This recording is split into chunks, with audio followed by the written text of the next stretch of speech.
Daniel is pretty much the ambassador for poker. He's a great poker player. He's a huge personality. I'm in a zone where I feel like I know what cards are coming. That's creepy. So I love to talk. I don't shut up. When you think of poker, most people think Daniel Negreanu. The first event I'd ever played was in 1998 at the World Series of Poker. And my first table was Eric Seidel, Men Nguyen, Humberto Brenes, Johnny Chan, Dan Harrington. I was the young kid. I was a kid poker. And I won.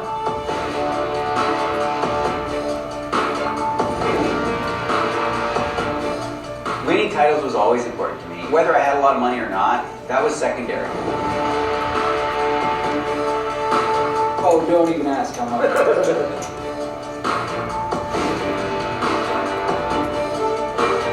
I love this game. I want to see it grow, and I want to see people enjoy it and have fun with it. And if I can contribute to that, I'm going to. I was essentially born and bred to be a poker player. It absolutely suits my personality type to a T.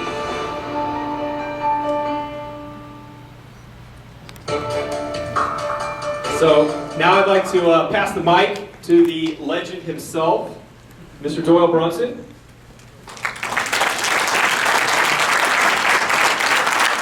Thanks, everybody. You working? Anyway, I guess because I've been around the longest, it's not working. Okay, anyway, I can't think of anything else to say about Daniel that hadn't been said. So I'd like to welcome him into the 2014 Poker Hall of Fame.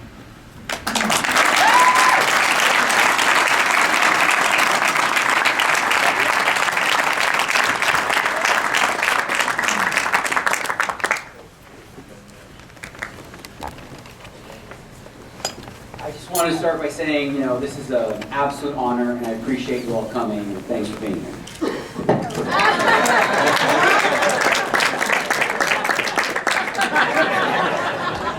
Did anyone buy that? Right? Did anybody buy that? That's all I had to say? No, I got a lot to say. Whose is this? Not mine. Okay. Brian stole some of my stuff, but that's okay. We're going to wing it. In all seriousness, when I started playing poker as a teenager, I remember watching the World Series of Poker on ESPN and seeing guys like Phil Hellmuth and Johnny Chan battling it out, and thought, I just want to be a part of that, not thinking that someday I would be standing here today. Later, I had an opportunity to witness, in my opinion, one of the greatest poker moments of all time, when Scotty Wynn was heads up for a bracelet, and he called the shot, and he says, "You called here, baby, gonna be all over." That's right. That's right, baby. I love that. So good. Around that same time, my mother was telling me, "Daniel, you forget about the poker. You go to school." There was a conversation, I still remember this day, that my mother had. She was in the kitchen talking to one of her best friends. And her best friend said, "I don't want my son doing what your son does." And I thought to myself, seriously? This guy's like sold cocaine and stolen car stereos out of the back of a van. Right? And I'm like, I'm the bad guy? Right? So in that moment, it was in that moment that, I decided I wanted to make my mother proud of what I do. Because when I started in the late 90s, being a professional poker player wasn't something to be proud of. I mean, after all, what do we contribute to society? What do we give back? I want to be part of the conversation, a big part of the conversation, changing the definition of what a poker player is and what we do. And I'm so inspired and thankful to see what we've, in the last few years especially, there's charity tournaments all across the globe.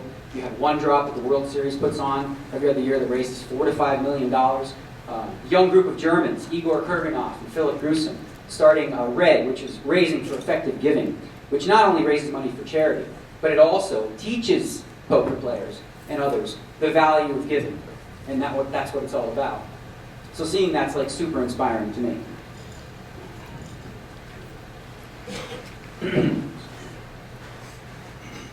The legacy I wanted to leave on this game has little to do with my poker accomplishments.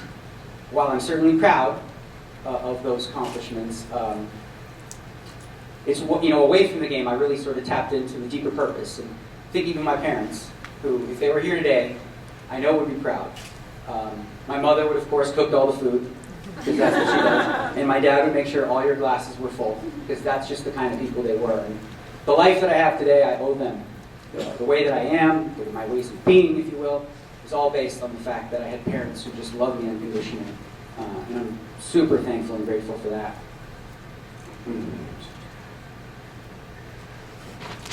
Next page. I've always believed that it's not how you make money that matters, it's what you do with it. And, poker, as I said, one part of my vision was the fact that, like, okay, so what is a poker player and how do we give back to society and change that conversation? And as I said, I'm so inspired by the fact that so many young people in the game today are looking at poker as a means to an end.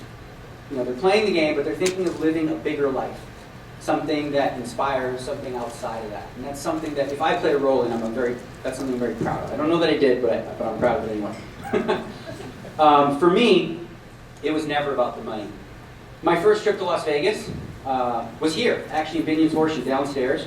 I brought $3,000 bankroll, and about 24 hours later, I had a lot of free time on my hands. It's like watching the reel going, oh. So I learned my lesson. Hometown hero, come to Vegas. I'm like, I got this. No. But really, the reason I got into poker was because it was a passion for me.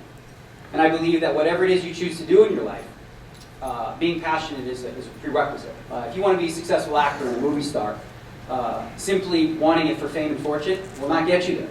Unless you have a passion for it, and it's something you truly love, the craft, then you're very unlikely to be successful. In addition to passion, integrity is a word that really means a lot to me. I know probably in the last 15, 20 years, I've pissed off a lot of people. Some of you are in this room, right? And I know Brian, as he was mentioning, I can't tell you how many phone calls I got from Brian, like, you know what? Maybe this one will just leave alone. We don't have to say anything about this one, but he knows now that that's just not who I am. And that's not the kind of man I want to be. I mean, I'm going to have an opinion if I stand alone. I have stood alone many times on controversial issues, but I'm always telling you exactly what I feel and like what I really truly believe.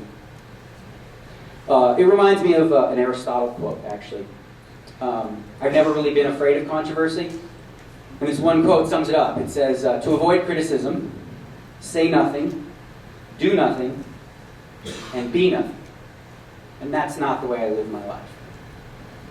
Sure, it's easier probably to sit quiet and, just cash checks, if you will. But I've been with PokerStars for about 7-8 years now. And one thing I'm super thankful for is the fact that they've never tried to muzzle me. I've never had to ask for permission to speak freely, even when it was against policies that they were implementing. And he knows that's true, Mr. John Caldwell. Okay. I was going to use that quote that Brian did, but that one really does speak to me. So he happened to use my favorite quote in his thing. But yeah, that's this essentially the epitome of how I view my life. And that it's not the critic who counts; it's the man in the arena and the one that's being honest and open and vulnerable and just taking risk. The vision I held as a teenager still holds true today. Like I said, the legacy I want to leave is not really about my poker accomplishments, but what I really found purpose in is helping others realize their dreams. Dreams that some of them may have forgotten they even had.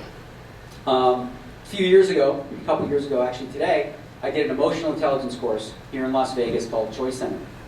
And Brian, my agent, he did the course and he told me, it's great, you'll love it, give it a shot.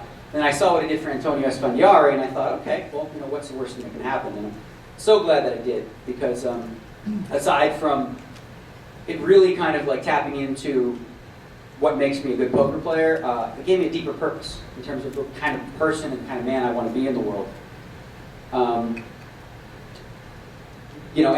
since then, like as I said, controversy doesn't scare me, and it was obviously a controversial thing for a lot of people who didn't understand it.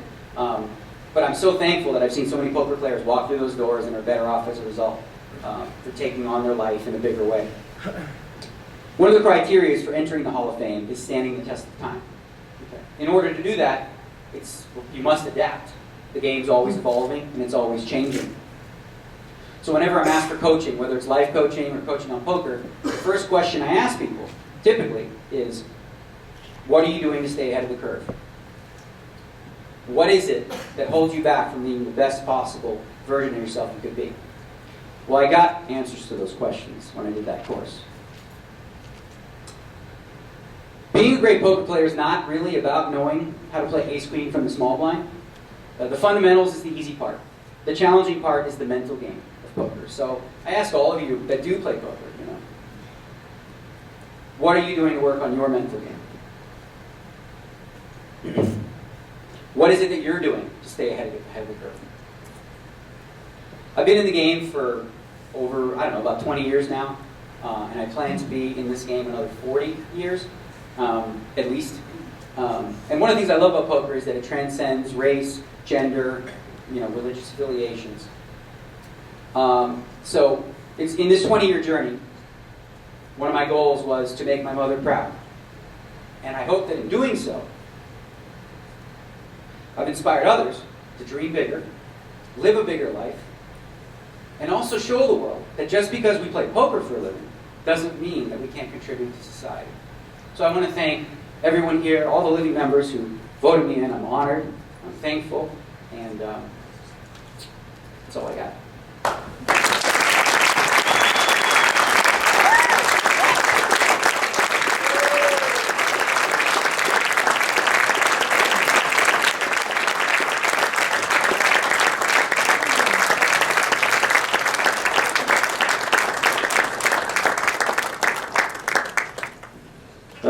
On behalf of Doyle and Brian and the whole poker community, welcome Daniel to the Poker Hall of Fame. Well deserved, my friend.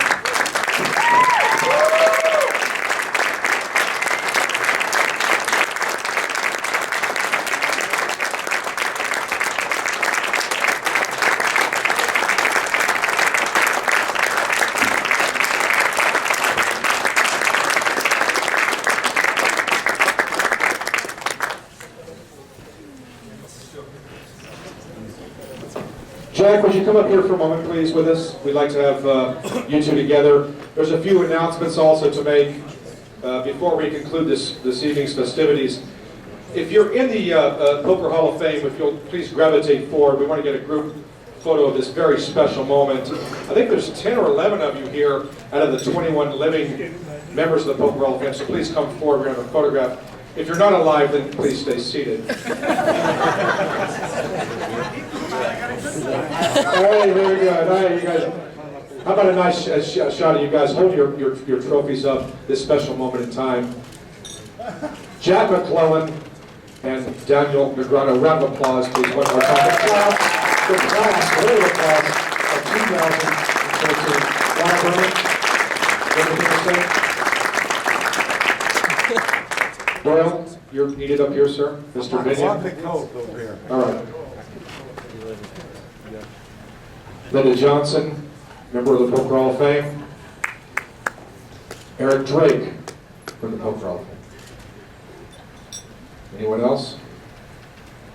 This is the Royal Court of Poker, ladies and gentlemen.